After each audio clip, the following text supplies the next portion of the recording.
నమస్తే అండి. నా పేరు డాక్టర్ బీవీఆర్. సో మనం ఎప్పుడైతే బరువు తగ్గాలని డిసైడ్ అయినప్పుడు సో మనలో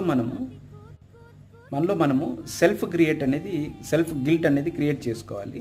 సెల్ఫ్ గిల్ట్ ఎలా క్రియేట్ చేసుకోవచ్చు అంటే డైలీ మార్నింగ్ వెళ్ళి మన బరువు చూసుకోవడం వల్ల మనకు ఎంతో కొంత ఫుడ్ తినేటప్పుడు కానీ ఫ్రెండ్స్తో బయటికి వెళ్ళి బీర్ తాగాలన్నా, బిర్యానీ తినాలన్నా, లేదు అంటే ఇంకేదైనా ఇతర ఏదైనా ఫుడ్స్ తినాలన్నా మనకు ఒక చిన్న సెల్ఫ్ గిల్ట్ పుడుతుంది. సో దానివల్ల మనం అవాయిడ్ చేస్తాం.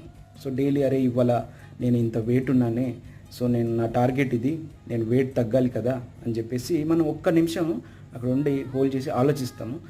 తినాలా వద్దా, తాగాలా వద్దా, సో ఇట్లాంటివన్నీ మనం అవాయిడ్ చేయడానికి ట్రై చేస్తాం. So try to create a self guilt in your self. So మనం దాన్ని కన్సిస్టెన్సీలో ఉండడానికి ఉపయోగపడుతుంది. Thank you.